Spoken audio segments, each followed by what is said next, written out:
টাকা দরকার, কারণ টাকাটা থাকলে তবে তো লোকে আমায় চিনবে।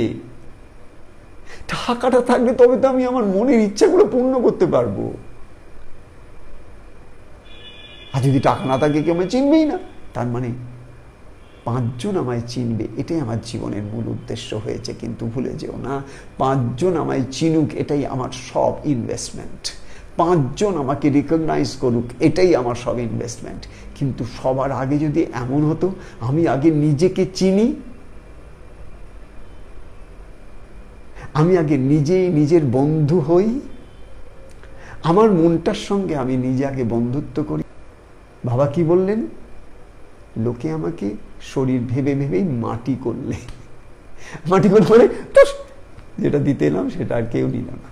নিজে বলেছেন ক্ষোভে, যা দিতে এলাম তা আর চাইল না কেউ। হিমালয় থেকে কত সম্পত্তি নিয়ে নিচে নামলাম, কিন্তু সেটা কেউ চাইল না, কেউ নিতে এলো না। গুটি কয়েক নিতে, ওই যে বললাম গুটিতে কোটিতে গুটি কথাটা একটু আগে ব্যবহার হয়ে গেছে, তিনি বলে দিয়েছেন অলরেডি।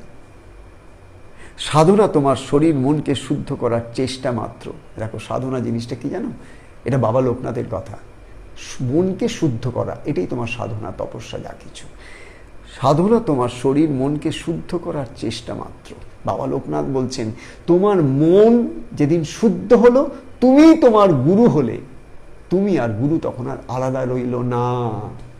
তার মানে তোমার আর তোমার গুরুর মধ্যে যে ব্যবধান আছে না, সেই ব্যবধানটা কি বলতো?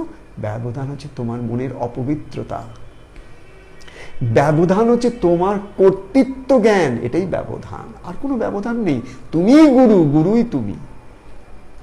কিন্তু হ্যাঁ, তোমার শরীর বোধ আছে, ওই শরীর বোধের মধ্যে অহং কর্তৃত্ব আছে।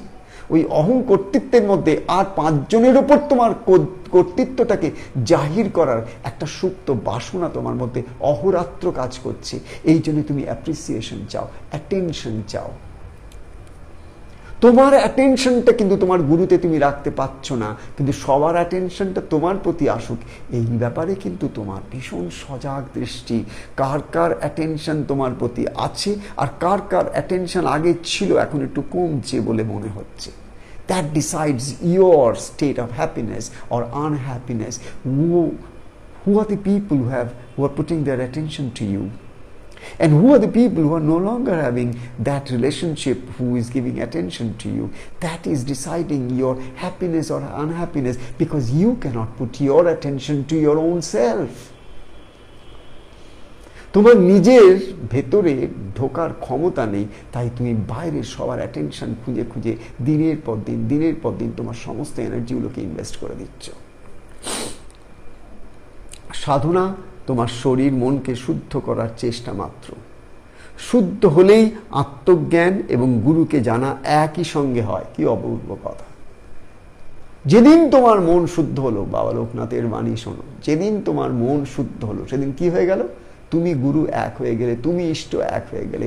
অহম ব্রহ্মাস্মি তত্ত্বমসি সর্বম খলু ইদম ব্রহ্মম।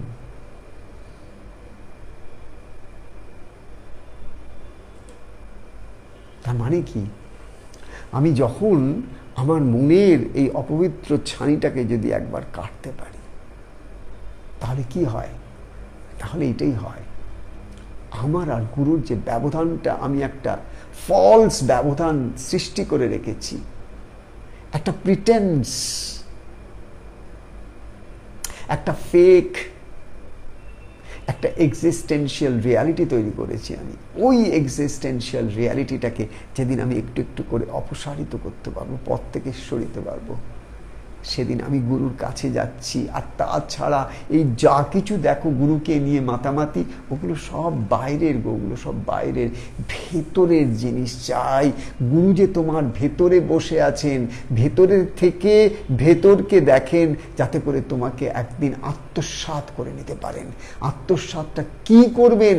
তোমার অহং কর্তৃত্ব বোধকে আত্মসাৎ করতে পারলে তোমার সমস্ত মনের অশুদ্ধি চিরতরে নির্বাপিত হয়ে গেল।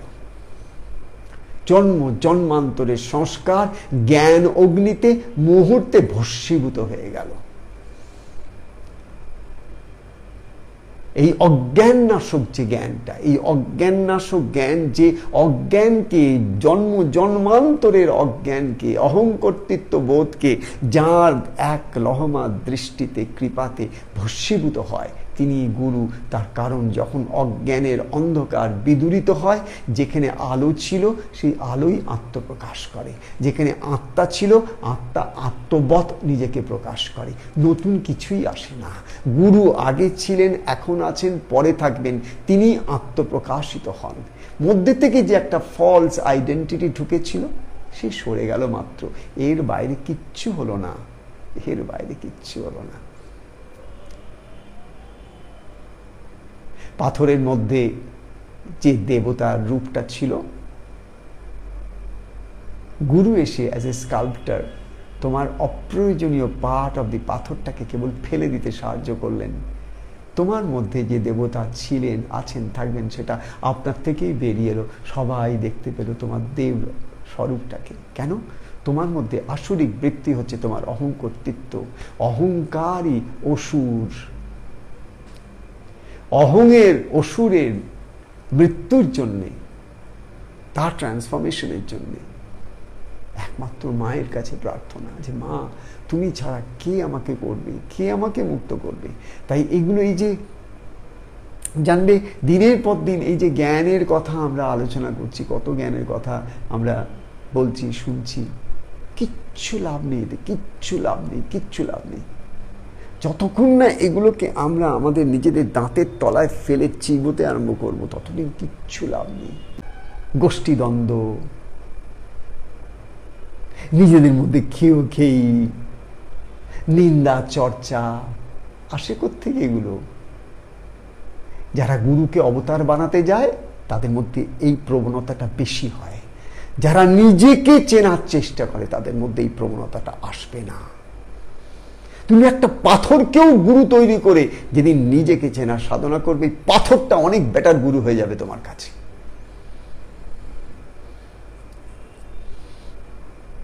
যে নিজেকে সংশোধন করবার জন্য একটু হলেও ইনভেস্টমেন্ট করে, এটা that's very important, this is investment. যে নিজেকে সংশোধন করার জন্য, নিজেকে কাছ থেকে দেখার জন্য, নিজেকে হাম্বল করার জন্য, নিজের অহংকর্তৃত্ব বোধকে গুরুচরণে নমনীয় করার, বারবার ওম নমো নমঃ নমো নমঃ, জানলে সেই মানুষটা একদিন গুরুর প্রিয় হবেই।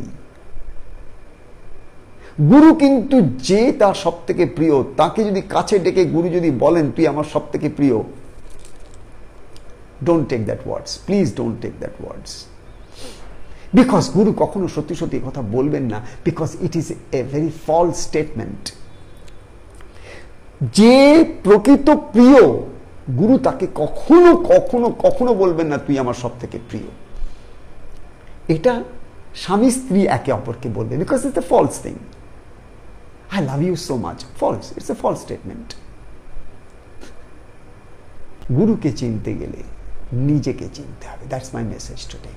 যত তুমি নিজের আত্মার কাছাকাছি যাবে, তোমার উইটনেসিং সেলফের কাছাকাছি যাবে, যত তোমার মধ্যে অকর্তৃত্ব আসবে, অহংকার নমনীয় হবে, তোমার মধ্যে যত ইনসিকিউরিটি বোধ কমে গিয়ে তোমার মধ্যে গুরুর ওপর প্রকৃত অর্থাৎ তোমার নিজের আত্মার বলে তুমি বলিয়ান হবে, তোমার নিজের শরীরের বলে, নিজের ফিটনেসের বলে বলিয়ান হবে, নিজের মনের ক্ল্যারিটি একদম নিখুঁত দেখার ক্ষমতার বলে বলিয়ান হবে, যেদিন তোমার চরিত্রের বলে তুমি বলিয়ান হবে, সেদিন তোমার আত্মশুদ্ধি হচ্ছে। এই আত্মশুদ্ধির আলোকে, সেই আলোকটা হচ্ছে গুরুর আলোক, এই আত্মশুদ্ধির আলোকে তুমি দেখবে যেদিন তোমার আত্মজ্ঞান হলো সেদিন তোমার গুরুর জ্ঞানও হয়ে গেল।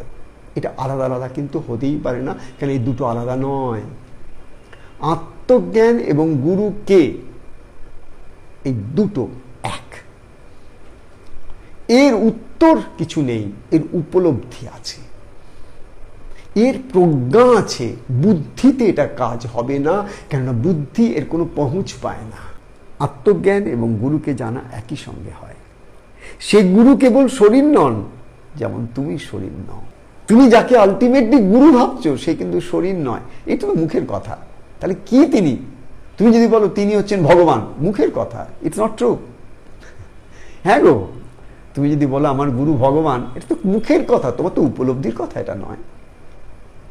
আমার গুরু সাক্ষাৎ ঈশ্বর, এটা তোমার জাস্ট বিকজ তোমার একটা মনের ইচ্ছা তিনি পূর্ণ করেছেন, তুমি তার মধ্যে অনেক বিভূতি দেখেছো, অনেক সুন্দর সুন্দর ক্ষমতা দেখেছো, তার অপরূপ তার জ্ঞান দেখেছো, তার অনেক মহিমা দেখেছো, তুমি তুমি তার প্রত্যেকটা জিনিসের মধ্যে তুমি তাকে দেখো, ঈশ্বরকে দেখো, তুমি তো বলবেই তিনি ঈশ্বর। আমি তো বলছি এমটি, it's not true, it's not true. গুরু সেই দিনই তুমি চিনবে যেদিন তুমি নিজের মধ্যে দেবতাকে দেখেছো, নিজের মধ্যে সেই সুন্দর গুণগুলো দেখেছো, নিজের মধ্যে তুমি সেই গুরুর গুণগুলো তুমি তোমার নিজের মধ্যে দেখতে আরম্ভ করেছো, সেদিন তুমি ঠিক ঠিক গুরুকে চিনেছো, তার আগে নয়। আমি জানি না কজন তোমাকে এই কথা বলেছে এই জীবনে, আমি তোমাকে বলছি সমস্ত মাস্টার্সদের একটা মাউথপিস হয়ে।